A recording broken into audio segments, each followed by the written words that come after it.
the only person in this hall who has read this book maybe twice. So I consider myself privileged indeed to have them be asked to come and do this review. Copies are on sale, so if you disagree with me, just buy your own copy. Okay, here we go. OPL 245 is probably the most well-known oil block to be awarded by the Nigerian government, more for the legal disputes and international arbitrations with regard to its acquisition and ownership involving the federal government of Nigeria, Shell and Malibu Oil, as well as a large cast of actors across courts in Nigeria, the United States, the United Kingdom, and Italy. Whereas OPL 245, a versatile deep-water offshore asset of the Niger Delta, was one of other similar licenses awarded to encourage indigenous participation in Nigeria's oil and gas sector. It is caught in a complex web of scandals, allegations of corruption, bribery, and so much melodrama in and out of the courtrooms. In an earlier book titled Burden of Service, Mohammed Bello Adoke, SAN, had written, among other things, on this controversial oil prospecting license, or what is also known as Malibu Gate. In the present book, a sequel to his first book, he focuses on the OPL 245 in an extensive and comprehensive account of the allegations about his role, the burden that he has had to endure in terms of what he calls clinical persecution, or the lies and more lies, I'm quoting him, that were told against him and his eventual vindication. Adoke's OPL 245 is, by his own admission, therapeutic, a book that needed to be written to set the record straight for posterity and to clear his name through a documentation of facts and circumstances. Adoke was Nigeria's Attorney General and Minister of Justice, April 2010 to June 2015. At the time, the OPL 245 saga began in 2003. He was not yet in government, nor was he either when the block was revoked by the Obasanjo government on July 2nd, 2001, or when a settlement agreement was signed in 2006. But when he was appointed Attorney General and Minister of Justice in 2010, OPL 245 became one of the matters he inherited as Attorney General. It was during this period that the Jonathan administration confirmed the award of OPL 245 to Malibu. This author is very clear in stating that the politicization of OPL 245 was caused by former President Olusegun Obasanjo. And I quote, who woke up one morning and set OPL 245 on fire. He revoked the block without giving any reasons, now resulting in a series of litigations involving the NNPC, Malibu, and Shell, which stalled the development of the asset. One of Adoke's first assignments as Attorney General of the Federation and Minister of Justice was to help unpack the logjam, and he had advised that the 2006 settlement agreement was binding on the federal government of Nigeria. In the resolution agreement that was arrived at in April 2011, Shell and Nigeria Agip Exploration Limited will pay $1.3 billion into an escrow account with JP Morgan in London, while Malibu will receive $1.09 billion as compensation as full and final settlement. As the chief law officer of the Federation, Adoke was convinced that he had given the government proper advice in the circumstances. This book is about the twists and turns that he will have to deal with later. The exact nature of the burden of service that he has spoken about is laid bare in this book. On May 29, 2015, after the Jonathan administration had left office and the Muhammadu Buhari administration had been sworn in, Adoke said he received messages from those in the know that he was going to be hounded by the new government. He was in fact advised to leave town. He heeded the advice, but more specifically to proceed for further studies at the University of Leiden in the Netherlands. His travails soon began. He was accused of taking a bribe of 300 million naira, $2.2 million at the time, from the OPL 245 agreement, or another 801 million, then cases of money laundering and abuse of office. Adoke insists on his innocence. Nonetheless, he remained in exile from May 29, 2015 to December 19, 2019. In between, the Economic and Financial Crimes Commission filed cases against him in court. His name was mentioned in legal disputes in Italy, the US, and the UK. His apartment was raided in the Netherlands. His houses were searched in Nigeria. A warrant of arrest was issued against him internationally, leading to his arrest and detention for 35 days by Interpol in Dubai, UAE. And upon his return to Nigeria, he spent another 55 days in EFCC detention. He was even interrogated over the PNID matter, and it was not until April 2024 that he was fully cleared of all allegations of wrongdoing in Nigerian courts, resulting in his vindication. Thus, he has had to suffer for about 8 years with threats to his life and well-being. As he puts it, now I quote him, he says, when President Muhammadu Buhari came to power in 2015, he chose to come after me. Agreed that he misruled Nigeria for 8 years, but he at least got distinction in one thing, destroying my name. He turned me to the poster boy of a scandal that never was. I was arrested and detained in the UAE for 35 days. I was arrested and detained for another 55 days in Nigeria by the EFCC. Anywhere my name is mentioned today, it is Malabo and OPL 245 that usually come to mind, thanks to Buhari, who harbored a collection of bitter feelings against me for reasons best known to him, end of quote. In this book, Adoke fights back, relying on his vindication at every turn by the courts. The book is divided into 5 parts and 26 chapters. It's a cold-blooded, no-holds-barred response to everyone whom he considers as having played an unkind role in the course of his travails.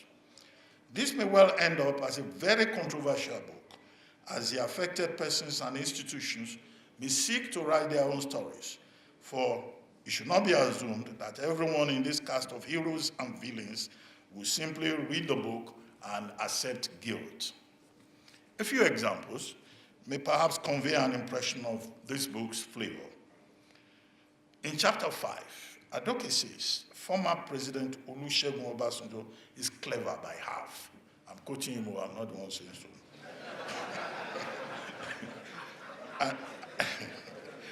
and that he owes Nigerians an apology for blatantly lying, another quote. He says, and I quote again, Obasanjo failed the ultimate leadership test in the matter of OPL 245. He adds that, and I quote, it was disingenuous of Obasanjo to have tried to distort historical facts. On President Buhari, he observes that he, Buhari, was driven by vengeance. Vengeance for the Abacha family. He believed I was unfair to the Abachas in the OPL 245 deal. Having established what he calls intrigue and vendetta in the first part of the book, part 2, titled A Den of the Famous, is a systematic scoring of those he considers his traducers, namely President Muhammadu Buhari, a friend and defender of the Abacha family. Professor John Padden, author, he says, of the shabby biography of Muhammadu Buhari.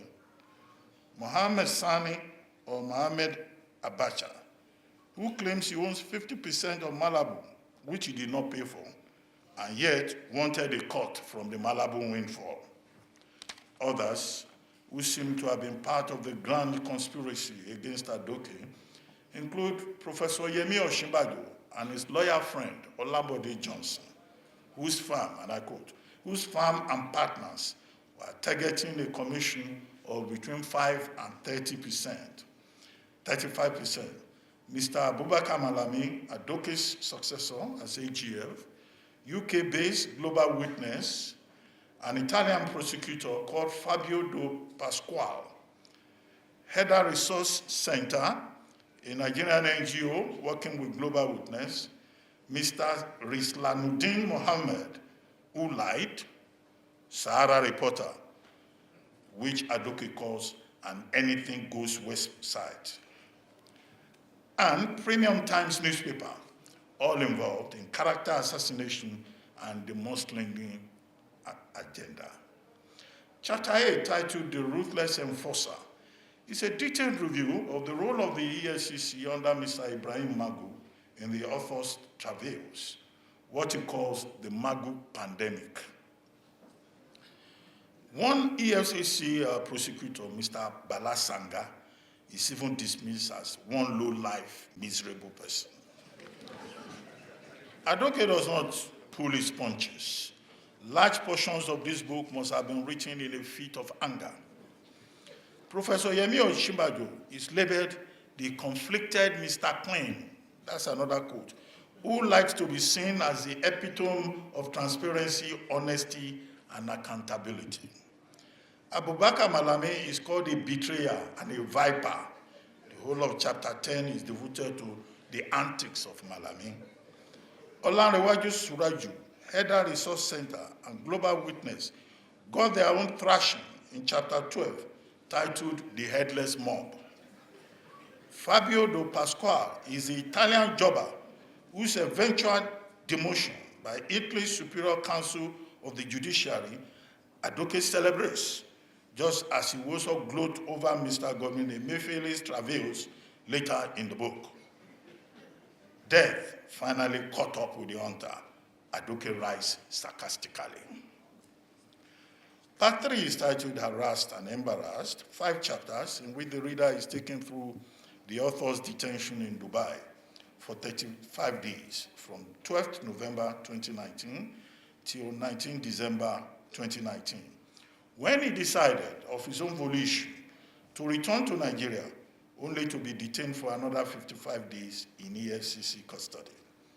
Part 4, Trials and Triumphs, is a detailed report of the various cases related to OPA 245 in the United States, Italy, the UK, and the pronouncements by the courts in Nigeria. Lawyers, students of case law, prosecutors, and the general reader will find a law that is instructive in this part of the book. The reporting is robust, the documentation is extensive and illuminating about how the path to justice may be taught to us. Justice for the accused, justice for the jury, and justice for society. It is difficult to see, however, how justice has been done to society in the case of OPR 245. Beyond the arrested development of the asset, it is curious, as this author asserts, that OPR 245 litigation was a very lucrative oil block, as lucrative as OPR 245 itself for lawyers and their allies in the Buhari administration. That is a monumental waste of resources. The book is brought to a close with reflections and recollections. Chapter 26 opens with a telling statement. I was discharged and acquitted, but the scars remain. And this is perhaps understandable given the picture of man's wickedness to man that Adoke paints, to rise to an extreme position of of being the chief law officer of the Federation, only to be humiliated by, I quote again, a desperate, vicious, and ruthless government, Adoke's description of Buhari's government. There are four subtexts running through the entire book. The first is how the institutions of state, such as the EFCC and the judiciary, can be used to pursue unmitigated acts of persecution. The second is the fickleness of the human mind and this deep-seated hatred that some nurse in their minds. The third subtext is the use and abuse of the media. And the fourth is how the treatment that people like Adoke, who serve in government, receive, discourages many other public-minded, public-spirited persons from serving their country. Over 12 years of litigation upon litigation over OPL 245 further raises questions about the quality of leadership in Nigeria. And so Adoke asks, who truly shall change Nigeria between Adoke and Buhari?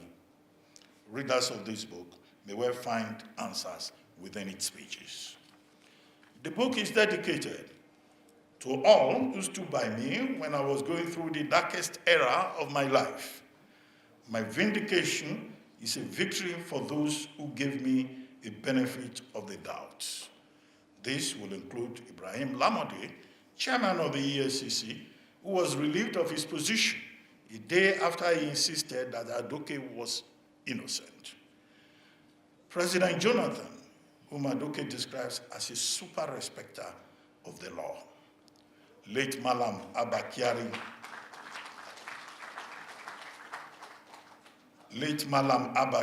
Chief of Staff to Buhari, Ambassador Baba Kamara, the legal team led by Chief Akanu Agabi, SAN, as well as true friends and relatives. The book ends on a note of thanksgiving, as the author chooses to pray. I quote, "The Almighty, to whom all glory belongs, will reward every single person who stood by me," end of quote. The boy from Nagazi, Mohammed Bello Adoke, SAN, CFR, lawyer, now author and public intellectual, should find some healing for his scars if his story, as told here, is warmly received by those to whom it may concern. The book has strong merit. Thank you.